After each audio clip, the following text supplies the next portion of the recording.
మహాగణుడ మహోన్నతుడ కొద్ది మాటలతో మమ్మల్ని సంధించుగా మా హృదయాలలో మీ మాటలు నింపు. మా హృదయాలలో నాయనా మీ మాటలు లిఖించు. మీ బాటలో ప్రయాణించే భాగ్యం మాకు అందించు.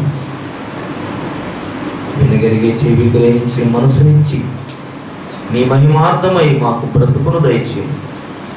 క్రీస్తు పేర ప్రార్థిస్తున్నాము తండ్రి, ఆమేన్. ప్రియమైన దేవుని బిడ్డలారా, నిజంగా మనిషికి దైవభక్తి అనేది చాలా గొప్ప అంశం. మానవ జీవితంలో భక్తి లోపమే ప్రమాదాలకు దారితీస్తుంది.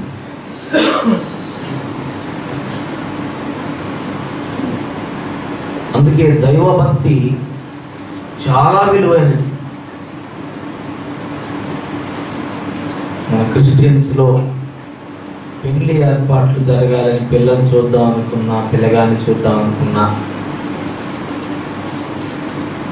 ఏం అడుగుతారు చెప్పండి? మొదట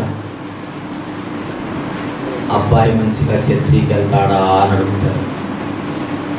ఎందుకు?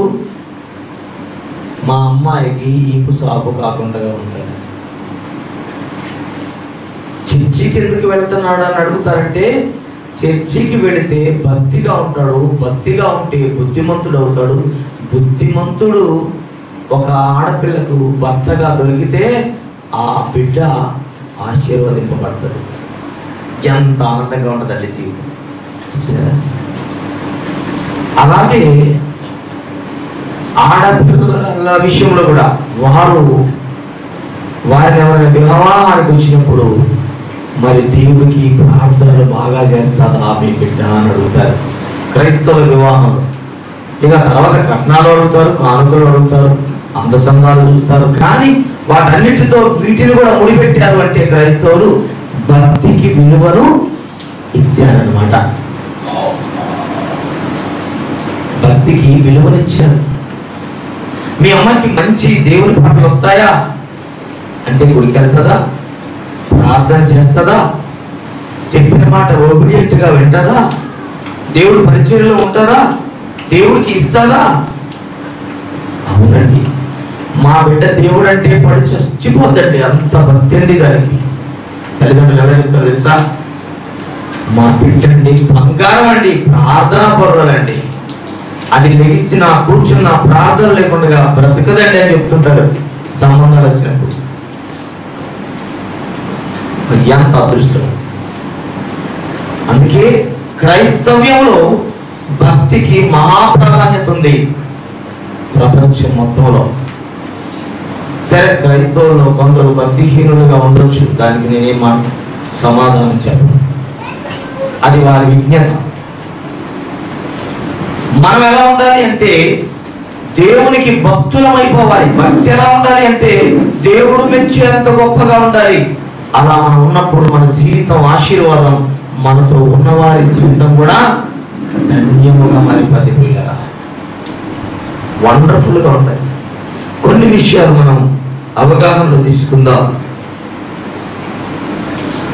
తిమోతి మొదటి పత్రిక 3వ అధ్యాయం, తిమోతి మొదటి పత్రిక 3వ అధ్యాయము 16వ వచనాన్ని చదువుకుందాం. నిరాక్షేపముగా దైవభక్తిని గూర్చిన మర్మము గొప్పది. ఎంత సీక్రెట్ అంటే ఇది మర్మం. తెలిస్తేనండి ఆనందం అండి, లేక తెలియదు. చాలా మందికి భక్తి అంటే అనుకుంటుంటారు, గుడికి వెళ్ళి చప్పట్లు కొట్టి వచ్చేస్తే అయిపోతుంది అనుకుంటున్నారు కొందరు, కానుకేస్తే అయిపోతుంది అనుకుంటారు కొందరు, అప్పుడప్పుడు కుటుంబ ప్రార్థనకి వెళ్తే అయిపోతుంది అనుకుంటారు మరి కొందరు, అప్పుడప్పుడు పెద్ద పెద్ద పబ్లిక్ మీటింగ్స్ వింటే చాలు అనుకుంటారు మరి కొందరు ఏమనుకుంటారంటే టీవీ ముందు కాసేపు 4 ప్రసంగాలు వింటే చాలు అనుకుంటారు మరి కొందరు. పిల్లరా, ఇది చాలా సీక్రెట్ గా ఉందట, లోపల మర్మం అట. ఇది ఎలాంటి మర్మాన్ని దాగి ఉందంటే నిరాక్షేపమైన మర్మం అది. ఆక్షేపణలు లేనటువంటి ఒక మర్మంతో కూడుకుని ఉన్నదట ఈ భక్తి. దానిని మనం ఈ రోజున ఆ మర్మాన్ని తెలుసుకోవాలి చాలా జాగ్రత్తగా. భక్తి మాకు తెలియదండి, మేము మోకరించి ప్రార్థన చేసినందుకు ఎవరు చేయలేదు అనుకోకండి. ఇలాంటి ప్రార్థన చేసిన వారిని దేవుడు ఇద్దరు చూశాడు. ఒక ఆయన ఆకాశం వైపు కనులెత్తులకైనను నేను సరిపోనయ్యా. ఎంత దీనమైనటువంటి మనసు, ఎంత తగ్గింపండి ప్రార్థన.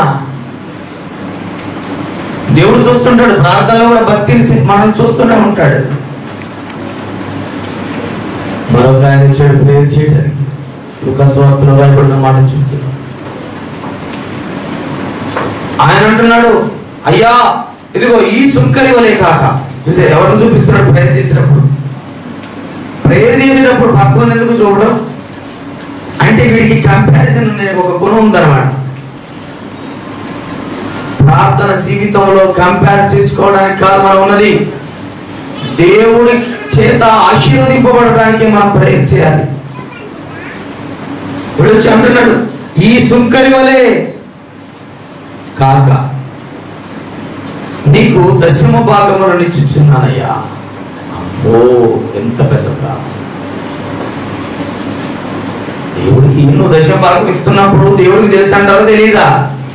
మరి దేవుడికి తెలిసిన దాన్ని మళ్ళీ ఎందుకు చెప్తున్నావు? అదే అన్నమాట. అందుకే ఈ భక్తి విషయంలో వీడు ఎంత అన్యాయంగా మాట్లాడుతున్నాడు తెలుసా? దేవుడు ఎదుట ఎంత అన్యాయంగా మాట్లాడుతున్నాడు అనుకుంటున్నాడు. అది ఘోరాతి ఘోరమైన నేరం. అందుకని భక్తి కానీ ప్రార్థన కానీ మనుషులతో చేస్తే ఊరుకోడు. ప్రార్థన కూడా ఆయన జాగ్రత్తగా చూస్తాడు. వీడు కరెక్టా ప్రార్థన, వీడి ప్రార్థనలో న్యాయం ఉందా త్రాసులో చూస్తుంటాడు. వీడి ప్రార్థనలో తేడాలు ఏమైనా ఉన్నాయా? వీడి తేడాగాడా మాడాగాడా చూసేస్తాడు. ఆయన అబ్జర్వ్లోకి వచ్చేసాడు, లుక్లోకి వచ్చేసాడు. వాడు అంటున్నాడు, ఈ కొరనేలు కాక దశమ భాగములు ఇచ్చు సోంపులోను జీలకర్రలోను నాకు కలిగిన అంతటిలోను నీకు దశమ భాగం అర్పిస్తున్నాను కదయ్యా. పక్కోడు గురించి ఎందుకు వాడిని ఎందుకు నువ్వు దేవుడి ముందు నువ్వు ఇండికేట్ చేసావు, చూపించావు? నువ్వు చేయవలసింది చేయొచ్చు కదా. అప్పుడు దేవుడు ఏమన్నాడు తెలుసా? వారిద్దరి ప్రార్థనను ఆలకించిన దేవుడు ఆ సుంకరి ప్రార్థనను ఆశీర్వదించాడు. ఈ గొప్పలకు వెళ్ళినటువంటి శతాధిపతి ప్రార్థన వాడిని కూడా దోసేశాడు నరకానికి. చూసారా? వాడి ప్రార్థన తీశాడు, వాడి దశమ భాగాలు బుక్ అయిపోయాయి, వాడు బుక్ అయిపోయాడు. టోటల్ గా డబ్బు నుంచి తన్నించుకున్నట్టుగా అయిపోయాడు పని. చాలా మంది అప్పుడు కటింగ్ షాప్కి వెళ్తుంటారు, బార్బర్ దగ్గరికి.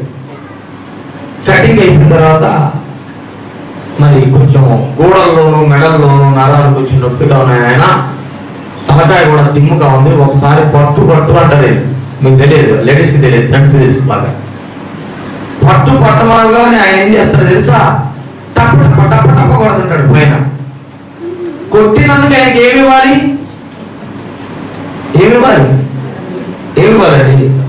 డబ్బులు ఇవ్వాలి.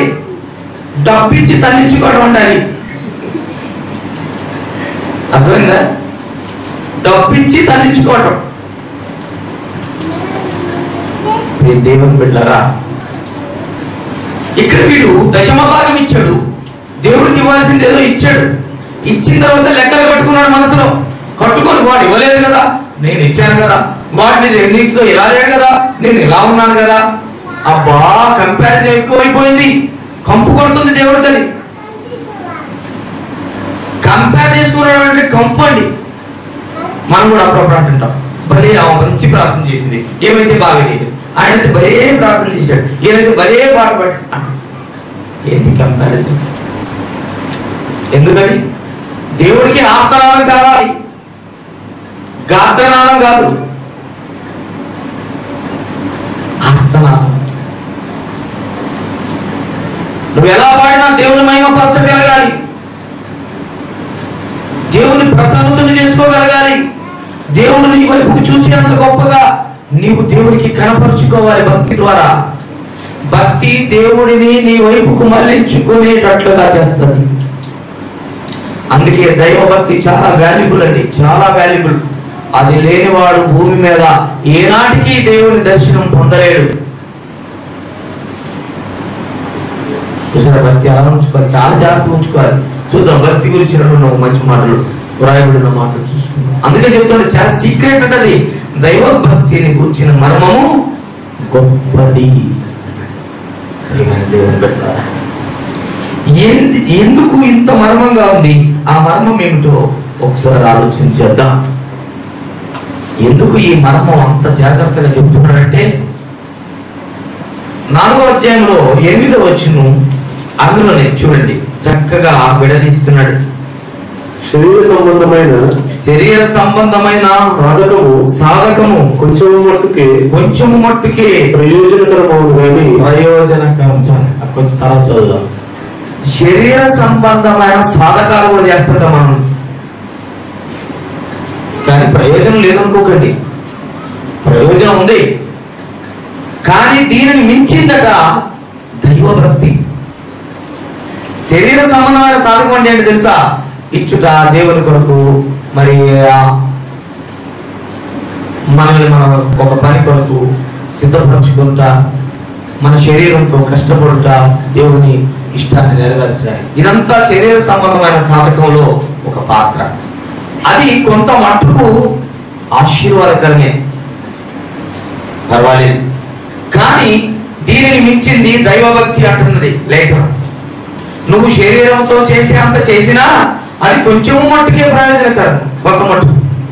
కానీ దైవభక్తికి దగ్గరకు వచ్చేసరికి కొంచెం కాదట ప్రయోజనం. ఎంత ప్రయోజనం చెప్తున్నాడు చూద్దాం, చదవండి అక్కడి నుంచి కంటిన్యూ. దైవభక్తి ఇప్పటి జీవం అంటే ఇప్పుడు నువ్వు బ్రతుకుతున్నావు కదా, 60, 70, 80, 100 సంవత్సరాలు ఈ ఆయుష్కాలంలో ఈ జీవము విషయంలోను రాబోయే మళ్ళొక జీవం ఉందా? ఉంది. రాబో జీవాన్ని గుర్తెరిగేదే దైవభక్తి. రాబోయే జీవాన్ని సంపాదించుకునేది దైవభక్తి. శరీర సంబంధమైన సాధకం అయితే ఇప్పటి జీవము కొరకు కొంత మట్టుకు ప్రయోజనకరమే. కానీ దైవభక్తిలో నీవు ఉండగలిగితే ఈ జీవిత కాలములో నువ్వు తీసుకునే నీ జీవితంలో అనగా జీవములో ప్రయోజనము. మరలా జీవితాన్ని ముగించిన తర్వాత, మరణం అనే పేరుతో ఈ లోకాన్ని విడిచిన తర్వాత రాబో జీవములో కూడా నీకు ప్రయోజనం. భక్తి అదండి. భక్తి లేని వాడు దేవునిని చేరుకోలేడు. భక్తి అంటే చాలా గొప్పది. మనం అనుకుంటున్నాం భక్తి అంటే గుడికి వచ్చేసి ఇంటికి వెళ్ళి మన ఇష్టం వచ్చినట్టు బతకడం అనుకుంటాం. గుడికి వస్తారు, ఇంటికి వెళ్తారు, పిచ్చి పిచ్చి మాటలు మాట్లాడతారు, తన తిక్క ప్రశ్నలు వేసుకొని ఆనందపడతారు. మనం చూసిన వాళ్ళు అప్పుడు అనుకుంటారు, ఓ ఏం భక్తి, అప్పుడు బాగా ఉంది భక్తి, పనికి మారిన భక్తి. ఏం మాట్లాడుతూ తెలియదు, మనకు ఎవరి ముందే మాట్లాడుతూ తెలియదు. ఒక్కోసారి మన మాటలతో అవతల వారు బాధపడుతున్నారా, సంతోషిస్తున్నారా, అసలు మన ద్వారా భక్తి ప్రకటన జరుగుతుందా, విరక్తి ప్రకటన జరుగుతుందా మనకు అర్థం కాకుండా ప్రవర్తిస్తుంటాం. అందుకే గుడికి వచ్చి వెళ్ళినంత లోపల మన భక్తులం కాదు. భక్తి శాశ్వత కాలం నిలుపుకోవాలి. ఈ జీవము విషయంలోను రాబోవు జీవము విషయంలోను. అంటే కష్టపడాలి. కష్టం ఉంది దీని వెనుక, కానీ ఆశీర్వాదం ఉంది. కష్టం ఉంది దీని వెనుక, ఆశీర్వాదం ఉంది. ఆశీర్వాదం సవి చూడాలని నువ్వు అనుకుంటే నీ భక్తి ఎలా ఉండాలో మనం బైబిల్ ద్వారా అనేక విషయాలు ఈరోజు తెలుసుకుందాం. ప్రేమని దేవుని పెట్టారా, చదువుదాం ఆయన అక్కడి నుంచి. ఇప్పటి జీవము విషయంలోను రాబో జీవము విషయంలోను వాగ్దానంతో కూడినదై ఉన్నా అది అన్ని విషయములలో ప్రయోజనకరమైనది. వాగ్దానాలతో ఉంటదటండి భక్తి. అబ్రహామును దేవుడు పిలిచాడు. వారిద్దరి మధ్యన సంభాషణలో దేవుడు అబ్రహామునకు వాగ్దానము చేశాడు. అబ్రహాము దేవుడి వాగ్దానాన్ని మించి ఎప్పుడూ కూడా అతిక్రమించనంత లోబడి ఉన్నాడు. అందుకే ఆయన భక్తి సక్సెస్ అయింది. ఆ సక్సెస్ఫుల్నెస్ ఏం చేసిందంటే దేవుడి దృష్టిలో ఏనే విశ్వాసాలకు తండ్రి కావాలి అని నిర్ణయం చేయించింది. మనకొక పోస్టులోనికి మనం రావాలి అంటే నీ పనిని బట్టిస్తారు, నీ తెలివిని బట్టిస్తారు, నీ యొక్క శక్తి యుక్తిని బట్టిస్తారు. విశ్వాసముకు తండ్రి అనే పదవిని అధిరోహించాలి అంటే ఇక అది అబ్రహాము వల్లనే అవుతుంది. దేవుడు డిసైడ్ అయ్యాడు. ఎందుకో తెలుసా? వాగ్దానము చేసినప్పుడు వాగ్దానాన్ని మించి అబ్రహాము గారు మారు మాట మాట్లాడలేదు. ఎంత కష్టం వచ్చినా మాట్లాడలేదు పిల్లరా. ఒకనాడు దేవుడే స్వయాన నీ కుమారుణ్ణి నాకు బలిగా అర్పించు. అబ్రహాం గారి భక్తి పరిశోధనకు అబ్రహాం గారిని భక్తి పరిశోధన చేస్తున్నాడు. నీ బిడ్డను నాకు బలిగా అర్పించు. నీ దశమ భాగములు కాదు నాయన, నీ భక్తి దేవుడి సన్నిధిలో నిలదొక్కాలి, నిలబెట్టాలి, దేవుడు మెచ్చాలి. అబ్రహాం గారు చూస్తున్నాడు. దేవుడు కొడుకును నా కోసం నరికేయి ఆ బలిపీఠం మీద అన్నప్పుడు ఏ తండ్రి మనసు ఎలా ఉంటుందో మీరు ఒకసారి ఆలోచించండి. అబ్రహాం గారి మనసు తెలుస్తుంది. ఎవరి బిడ్డ కొంచెము చక్కగా తయారైతేనే మురికి ముట్టనియలేనంత ప్రేమ ఉందే. అబ్రహాం గారి కొడుకుని హతం చేయి నా ముందు దేవుడు అడుగుతున్నాడు. ఎలా ఉంటుంది ఆ తండ్రి గుండె? నరికేయమన్న ఆ కొడుకు గురించి దేవుడు అడిగిన ఆ ఆలోచన గురించి అబ్రహాం గారు ఏమైపోవాలి? తల్లడిల్లిపోవాలి. కానీ దేవుడి భక్తిలో అబ్రహాంకి లోపం లేదు. ఓకే దేవా, నీ చిత్తం నేను జరిగిస్తాను, నా బిడ్డను నీకు అర్పిస్తాను. అదే మీ బిడ్డ అయితే చేస్తే ఆశీర్వాదం, చేయకపోతే శాపం. రెండు మన ముందే ఉంచాడట. ఆశీర్వాదమును శాపమును నేను నీ ఎదుట ఏది పుచ్చుకుంటావు?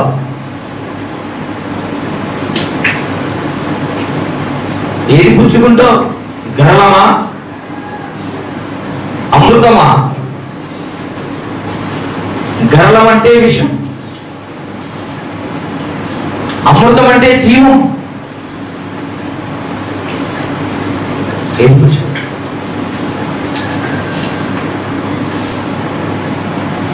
పిల్లరా, మీకు ఎంత ప్రేమ! దేవుడు పనికి కూడా రానివ్వలేనంత ప్రేమ మీకుంటే దేవుడు కొరకు బలర్పించేటువంటి మనసున్న మహారాజు అబ్రహాం గారు. అది భక్తి అంటే. దేవుడు కొరకు ఏదైనా ఇచ్చేయగలిగే మనసు రావాలి.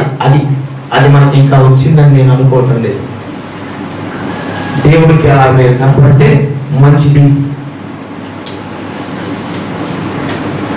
అందుకని అబ్రహాం గారు పిలిచిన పిలుపుకు లోబడిపోయాడట. అదే దైవభక్తి. పిలిచిన పిలుపుకు లోబడిపోవడం దైవభక్తి. చెప్పిన మాటకు కట్టుబడమే దైవభక్తి. లేఖనానుసారముగా బ్రతుకును సాధించడం దైవభక్తి.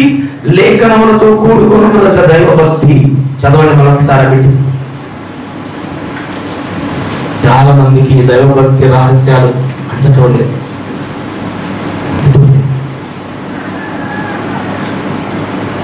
ఆలోచించండి. ఎక్కడ ఉన్నాం మనం? 4:8 వచనంలో ఉన్నాం. తిమోతి అందులో చివరి భాగం, ఇప్పటి జీవము విషయములోను రాబో జీవము అంటే ఇప్పుడు బ్రతికున్న ఈ కాలము చనిపోయిన తర్వాత తదుపరి కాలములోను వాగ్దానములతో వాగ్దానం అంటే వాక్యము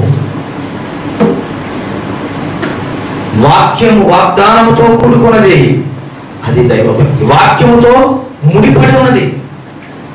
వాక్యముతో మీ బ్రతుకు కట్టబడాలి. దేవుని బిడ్డలారా, సూపర్ అంటే దేవుడు మన కొరకు ఎంత చక్కగా ఆలోచిస్తున్నాడు. ఒకడు వచ్చి వీడి భక్తి బాగలేదు, నా భక్తి బాగుంది అంటున్నాడు. ఏమండి? రాగానే తన పిల్లవాడిని తీసుకొచ్చి ఇచ్చేయడానికి సిద్ధపడిపోయాడు. ఇప్పుడు చెప్పండి, మన భక్తిలో ఎక్కడో దెబ్బతింటున్నాం, ఎక్కడో దెబ్బతింటున్నాం. దైవ ప్రేమను సంపాదించాలంటే దేవుడు అడిగింది నువ్వు ఇచ్చేయాలి. నేను పాఠం చెబుతున్నప్పుడు మనం ఏదైతే ఎక్కువగా ప్రేమిస్తామో దేవుడు అది మన యుద్ధం నుండి తీసివేయను అనే పదం వాడాను. మన రాము గారు, మన షడ్రక్ పాస్టర్ గారు గుండెల నిండా కలుక్కుమన్నమాట. మా అయ్యగారు, నేను మా అమ్మ నాన్నగారు అంటే పడి చచ్చిపోయేవాడినండి, ఆ ప్రేమలో ముగ్ధులైపోయేవాడిని. నాకు మా అమ్మ నాన్నకు దేవుడు ఈ రోజు కాదు, కొంతకాలం క్రితం దూరం చేశాడు. ఇంటికి వెళ్ళలేక, తల్లిదండ్రులను చూసుకోలేక, ఎక్కడెక్కడో దేశాల్లో తిరుగుకుంటూ ఆ ఊరని ఈ ఊరని ఎన్ని కష్టాలు పడ్డానండి. అదే రాత్రి నేను ప్రయాణం ఆన్లైన్కి వెళ్తుంటే చెప్తున్నాడు. అవునా కదా? రాము ఎలా తిరిగాడు? తల్లిదండ్రుల దగ్గర ఉన్నాడా? తల్లిదండ్రులు అంటేనట పని చచ్చిపోడట. ఏది నువ్వు ప్రేమిస్తావో అది నీకు దూరం అయిపోతుంది ప్రియులారా. దేవుడి కొరకు ఏదైతే నువ్వు అర్పిస్తావో అది నీకు స్వాస్థ్యంగా మారిపోతుంది. దేవుడికి నీ బిడ్డను అప్పగించు, నీకు సొంతంగా మారిపోతాడు. ఖచ్చితంగా చెప్తున్నాను, అబ్రహాము గారు దేవుడి కొరకు బిడ్డను అర్పించినప్పుడు వెంటనే ఆ ఖడ్గం ఎత్తి నరకబోయే దశలో దేవదూత ఏం చేసింది? అబ్రహాం గారి చెయ్యి పట్టింది. అబ్రహాము, నీ భక్తికి మెచ్చి తిని నీ బిడ్డను చంపకు, నీలో ఎటువంటి జంకు లేదు. దేవుని కొరకు నువ్వు ఏదంటే అది చేయగలిగేటువంటి మనసున్న మహారాజు. అలాంటప్పుడు నీ బిడ్డను నేను తీసుకొని నీ మనసుని నేను గాయపరచినేలా, నీ బిడ్డను నువ్వే ఉంచుకో, ఇదిగో నీ కుమారుడు, తీసే బలి బిడ్డ మీద నుంచి. అయ్యా మరి బలియా? యెహోవా ఈరే అంటే పర్వతము మీద దేవుడు చూచుకొను. ఆ ప్రక్కకు చూడు అన్నాడు. ఆ పొదలో అలా చూడగానే గొర్రె పిల్ల కొమ్ములు ఆ పొదలో ఏరుకొని ఇలా అంటుంది. ఏమండి, ప్రపంచంలో గొర్రెలని ఎవరివి? ఒక గొర్రెకి ఆజ్ఞాపించాడు, ఓ నా భక్తుడైన అబ్రహాము కుమారుడికి ఏమీ జరగడానికి నేను ఇష్టపడటం లేదు, అడిగాను, నా కోరిక విరమించుకుంటున్నాను. ఆయన బదులు బలి ఎత్తిన కత్తి దింపకూడదు కాబట్టి దేవుడి కొరకు ఒకసారి అర్పిస్తే దాన్ని వెనుక తీయకూడదు ప్రియులారా. అందుకు ఆ స్థానంలో ఆ గొర్రె పిల్లను తీసుకొచ్చాడు. అదే గొర్రె పిల్ల స్థానంలో ఈ ప్రపంచాన్ని కాపాడటానికి అదే మనసున్న మహారాజైన అబ్రహాము గారి లాంటి మనసున్న మహాదేవుడు తన ఏకైక బిడ్డను భూలోకాల్లో ప్రకటించేశాడు. అబ్రహాం బిడ్డని మరలా అబ్రహాంకు అప్పగించాడు. కానీ ఆయన కన్న బిడ్డని బలి చేసేసాడు భూమి మీద. అదండి భక్తిలో భాగం. అది భక్తిలో భాగం. మనం ఏదైనా బాబు మీ ఇంట్లో ఇగో ఈ వస్తువు తీసుకెళ్తానే దేవుడి కొరకు వాడి అంటే అమ్మమ్మ కుదరదు మా వస్తువు ఉంటుకోతండి. ఇక కొడుకునే అలా ఇచ్చేదండి, మీరే అలా వచ్చేదండి. అంటే ఇదంతా నాటనా కార్యక్రమం అన్నమాట. యాక్టింగ్ లో గొప్పవాడు ఎవరిదంటే ప్రపంచంలో ఎవరు? మనుషులే. జంతువులే ఉన్నారు పిల్లలు. నిజం, దొంగలు వీళ్ళు, గర్భాన్ని పుట్టిన దొంగలు, మాట వినరు, తల్లిదండ్రులకు లోబడరు, విశ్వాసం లేని మూర్ఖతరం వారు వీళ్ళు.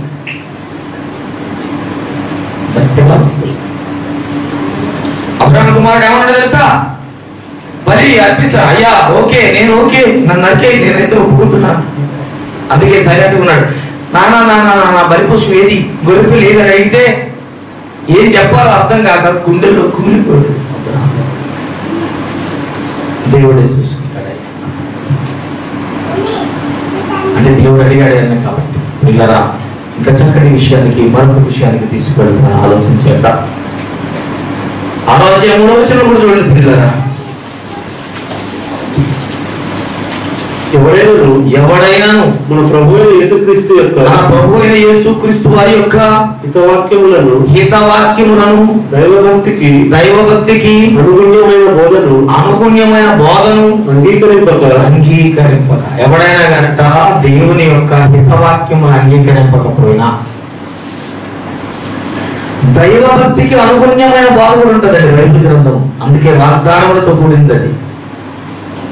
దైవభక్తికి అనుగుణ్యమైనటువంటి బోధను అంగీకరింపక భిన్నమైన బోధ లోబడదు, భక్తి తెలియదు, అహంకారము, అవిశ్వాసము, దుర్మార్గము, దౌష్ట్యము, రౌద్రము, ద్వేషము, ఇదంతా లోపడదు. భిన్నమైన బోధ నేర్చుకుంటుంది అనమాట. ఎలా ఉంటుందో తెలుసు? అహంకారిగా మాట్లాడుతుంది. అది భిన్నమైన బోధ. భిన్నమైన బోధ అంటే భక్తికి విరోధంగా మార్చేది. భక్తి అంటే దేవుడి సన్నిధిలో కన్నీటితో తన జీవితాన్ని అర్పించేది, సంపూర్ణ సమర్పణ చేసేది. ఒకసారి దేవుడికి సమర్పిస్తే అది దైవార్పితం. దైవార్పితమైనది దేవుడి ఆజ్ఞలలోనే ఉండాలి తప్ప మారు మాట మాట్లాడడానికి దానికి అధికారము లేదు. అయితే సమాజము పరిస్థితుల్లో దేవుడు ఈ మాటలు రాస్తూ కొన్ని విషయాలు, భిన్నమైన బోధను ఉపదేశించిన ఎడల వాడేమి ఎరుగక తర్కములను గూర్చియు వాగ్వాదములను గూర్చియు వ్యర్థముగా ప్రయాసపడుచు, వ్యర్థముగా కష్టపడుచు, వ్యర్థముగా పరుగులు పెడుతూ గర్వాంధుడగును. భక్తి లేకపోతే ఏమైపోతాడట? గర్వంతో పొంగిపోతాడు వాడు. అలాగని బైబిల్ లేదనుకుంటున్నారు చేతిలో? బైబిల్ ఉంటది, ప్రార్థన చేస్తూనే ఉంటాడు, పాటలు పాడుతూనే ఉంటాడు, వాక్యం బోధిస్తూనే ఉంటాడు. బోధించిన ఆ బోధ మాత్రం భిన్నమైన బోధగా ఉంటది. అందుకే వాడు భక్తి లేని బోధలో ఉన్నందువల్ల గర్వాంధుడైపోయాడు. దేనిని సహించలేడు, దేనిని ఓర్చుకోలేడు, ప్రేమ లేదు, కనికరము లేదు, జాలి లేదు, అసూయ ద్వేషాలతో రగిలిపోతూ అగ్ని జ్వాలలతో కాల్చబడుతుంటాడు లోపల. ఇచ్చాగ్ని దండనకు సిద్ధపడిపోతూ ఈ భక్తి లేని మూర్ఖతని పిల్లరా. చూద్దాం, అక్కడే మాట్లాడుతున్నాడు. వ్యర్థముగా ప్రయాసపడుచు గర్వాంధుడుగాను వీటి మూలముగా అసూయ కలహము దూషణలు దుర్మార్గములను మనసు కలిగి సత్యహీనులై దైవభక్తి లాభసాధకం అనుకోను మనుష్యుల వ్యర్థ వివాదములు కలుగుచున్నవి. వేస్ట్ వాదాలంట. దైవభక్తి లాభం అనుకుంటుంటారు. సత్యహీనత. ఏది సత్యం? నీ వాక్యమే. మరి బోధించేది భిన్నమైన వాక్యమే.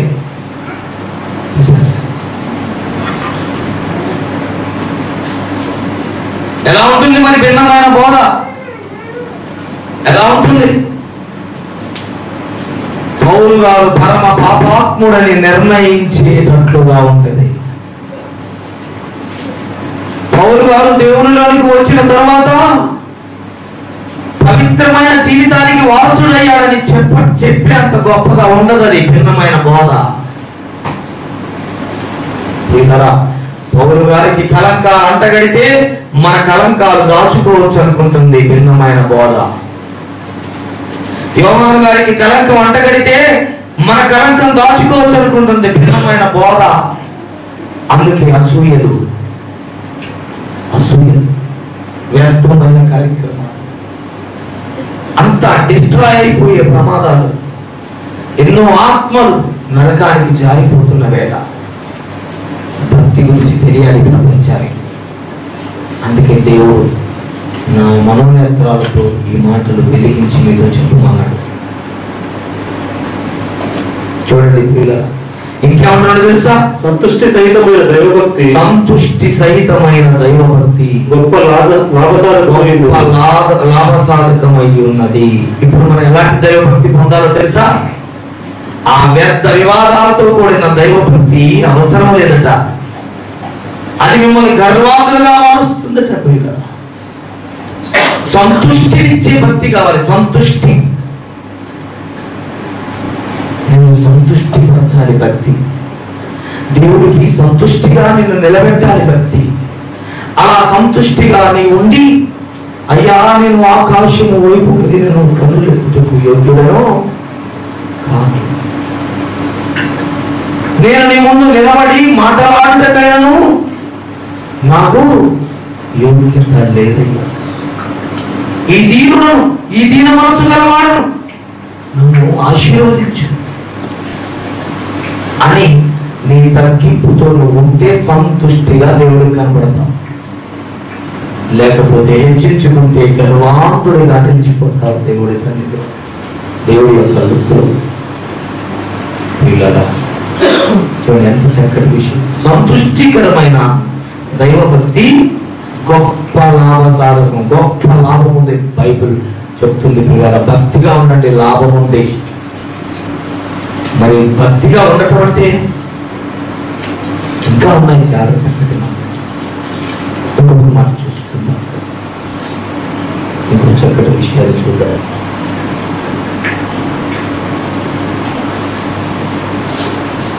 పదహారవ అధ్యాయం లూకాసు వార్త.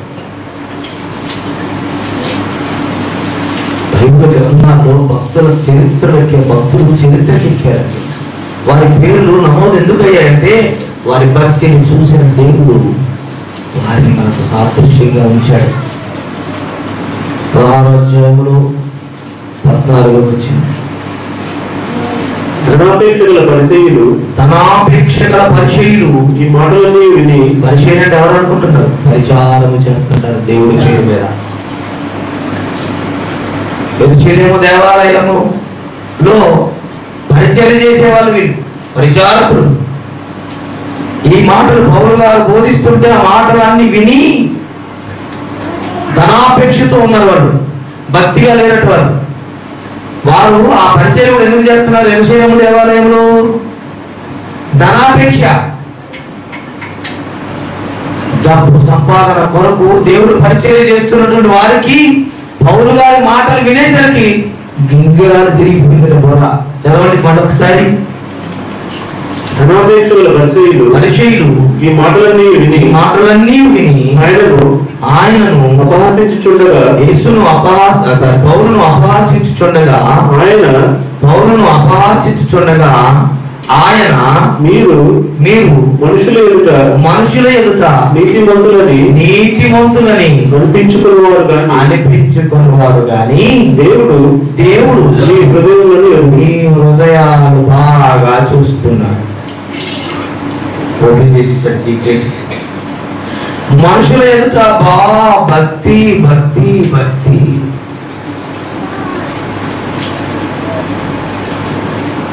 మనుషులు దాటగానే దేవుడికి విరక్తి. నిన్ను చూస్తే ఇలా ఉందట. ఈ పరిచయుల జీవితం అలా ఉందట. అందుకే దేవుడు హృదయాన్ని చూసి యెరూషలేము దేవాలయంలో అయితే మీరు పనిచేస్తున్నారే తప్ప మీ హృదయము దేవుడికి ఇష్టముగా లేదు, భక్తిగా లేదు అంటున్నాడు. అని పౌలు గారు పరిశుద్ధాత్మతో వారితో చెప్తున్నాడు. చదవండి. మనుషులలో ఘనముగా ఎంచబడినది దేవుడి దృష్టికి అసహ్యం. మన ప్రార్థన భక్తి మనుషులు చూడకూడదు. మనుషుల దగ్గర పెద్ద అవసరం కాదు, కానీ దేవుడి దృష్టికి నీ జీవితం భక్తిలో అలవరుచుకోవాలి.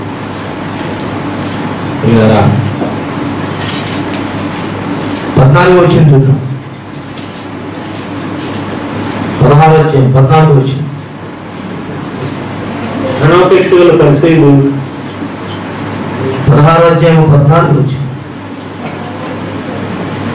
అప్పుడు లుదియాను దైవభక్తి గల ఒక స్త్రీ వినుచుండెను. అప్పటి వరకు చూడండి అపోస్తల కార్యములు 16వ అధ్యాయము 14 నుంచి అప్పుడు లూదియా అనే ఒక అమ్మ గురించి చెబుతున్నాడు. లూదియా అనే దైవ భక్తురాల్ని మనకు పరిచయం చేస్తున్నాడు దేవుడు. లూదియా అనే దైవ భక్తురాలు భక్తుడు దైవభక్తి గల ఒక స్త్రీ దైవభక్తి ఉంది. ఆమె కూడా వింటుందట. మీకు దైవభక్తి ఉంది కదండి, ఉందా లేదా? దైవభక్తి ఉన్న వాళ్ళు చేతులెత్తండి. సిగ్గుపడతారా దైవభక్తులు? క్రైస్తవుడు చేయెత్తడానికి సిగ్గుపడితే నీవు దైవభక్తిని ఎలా సాధిస్తావు? దేవుని నేను ఎందుకు ఎత్తమంటున్నాను? అసలు మీ మనసు ఏంటి? లోపడుతుందా, అహంకారంగా ఉంటుందా అని నాకు తెలుసు. మీలో లోబడే గుణం ఉంటే వెంటనే చెప్పింది జరిగిపోతే, అంటే దైవజనుడు మాట అయినా వినాలని దైవ గ్రంథంలో రాయబడిన సంగతులు అందుకే అప్పుడప్పుడు మీకు చూపిస్తుంటారు. మీ పైన నాయకుడిగా ఉన్నవాడి మాట మీరు వినవలను. అంటే సగం మందికి భక్తి లేదనే కాదు, ఉంది. కానీ చెయ్యి ఎత్తడం అవసరమా? దైవం వచ్చింది అక్కడికి. చెయ్యి ఎత్తకు పబ్లిసిటీ అవుతాం. నువ్వు నావాడివి కదా, నా దానవు కదా. చెప్పింది చేయకూడదు ఎప్పుడు. అది very good my boy, very good my God. లోపల దాని ఆనందం. చెప్పింది చెప్పినట్టు చేసిన రోజు మీకు ఏ ఆక్షేపణ లేదు. అందుకని దైవభక్తి ఆక్షేపణ లేనిదై ఉండాలి, నిరాక్షేపముగా ఉండాలి. ప్రియ దేవుని పిల్లరా, చూడండి అక్కడ చెప్తున్నాడు, దైవభక్తి గల ఒక స్త్రీ విలుచుండెను. ఆమె అమ్ము పట్టణస్థురాలు. ప్రభువు ఆమె హృదయము తెరిచెను. ఎప్పుడు? ఆమెకు ఆల్రెడీ భక్తి ఉంది. వాక్యం వింటుంది. అప్పుడు తెరవబడింది హృదయం. మనకు ఆల్రెడీ భక్తి ఉంది, మన హృదయము తెరవబడాలి. భక్తి వరకు ఉంది మనకు. హృదయాన్ని కూడా భక్తి వరకే ఉంది, హృదయము తెరవబడలేదు. కానీ అక్కడ వింటున్న మాటలను బట్టి హృదయము తెరవబడింది. పిల్లరా, అంటే అప్పటి వరకు హృదయం తెరవబడలేదంటే ముందు కాలం ఎలా ఉంది? హృదయము తెరవబడకపోయినా భక్తిగానే ఉంది. భక్తిగానే ఉంది. కానీ ఎలా ఉందో ఒక సంగతి చూపిస్తారు. యాకోబు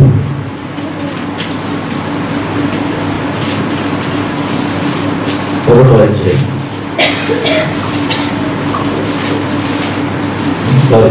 తిమోతి 2వ తిమోతి 2వ 3వ అధ్యాయం 5వ వచనం. పైకి భక్తి గల వారి వలె ఉండి, అంటే అప్పటి వరకు హృదయం తెరవబడలేదు హృదయాలకు. కానీ భక్తురాలు దేవుడు చూస్తున్నాడు. భక్తి ఉంది, భక్తి గల దాని వలనే ఉంది, భక్తి కలిగి ఉంది. ఆమె గురించి ఎక్కువగా మనం మాట్లాడకూడదు. ఆమె భక్తి కలిగి ఉంది. కానీ ఈనాటి సమాజం అయితే ఖచ్చితంగా ఇలాగే ఉంది. పైకి భక్తి గల వారి వలె ఉండి దాని శక్తిని, ఆ భక్తికున్న శక్తిని ఆశ్రయించకుండా ఉండిపోతున్నారట. భక్తి అయితే ఉంది కానీ శక్తి లేకుండా ఉన్నారట. శక్తి అంటే ఆల్ నైట్ ప్రేయర్. ఒక మాట చెప్పమంటారండి, దేవుడు పగలు మాత్రమే దీవిస్తాడు, రాత్రి దీవించడా? దీవిస్తాడా? దీవించడా? రాత్రి దీవించడా? దీవిస్తాడా? దీవించడా? ఆ రాత్రి యెహోవా అతనికి దర్శనమిచ్చి,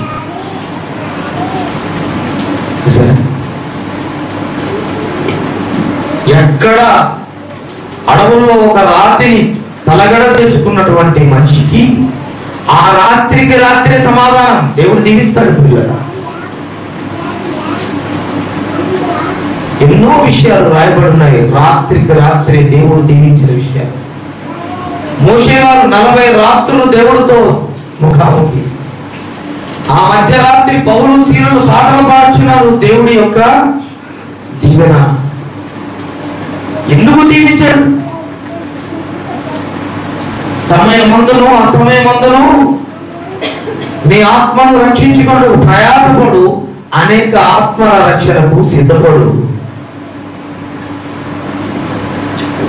ఏ సమయంలో ఏ అమూల్యమైన మాట నువ్వు దాటిపోతావేమో, మిస్ అయిపోతావేమో, ఆ తర్వాత నీ జీవితం దేవుడి దృష్టిలో మిస్ అయిపోతేమో. అందుకే ఆ రాత్రి ఆ గడిలో నీవు బాప్తిస్మము పొంది ఆ గడిలో భక్తి ప్రాధాన్యత చాలా గొప్పది. దాని కొరకు మనం తగ్గించాలి, మన లైఫ్ని లోపడించాలి, లోబడిపోవాలి. ఒక పశువు లోబడకపోతే మనం దున్నలేము, మనం లోబడకపోతే దేవుడు మనకు పరలోకం ఇవ్వడు, అంటలేదు. చూపిస్తాను. 51వ అధ్యాయం 26-27 వచ్చిన ముగింపు తీసుకుని, ఎవడైనను నోటికి కళ్ళెము పెట్టుకొనక తన హృదయములను మోసపరుచుకొనుచు భక్తి గలవాడనని అనుకుంటుంటే వాడి భక్తి వ్యర్థమే. నోటికి కళ్ళెం పెట్టాలి, నోటికి కళ్యాలు తగిలించాలి. భక్తిగా ఉన్నాడని ఎప్పుడు అర్థమవుతుంది? నోటికి లాక్ వేయాలి. ఎన్నో విషయాలు ఉంటాయి, నోరు జారకూడదు, లాక్ చేయాలి. అవసరాన్ని బట్టి చెప్పాలి తప్ప అనవసరంగా నోటి మాటలు వదలకూడదు. అందుకన్నాడు బోతులు నశించును. అది భక్తి కాదు,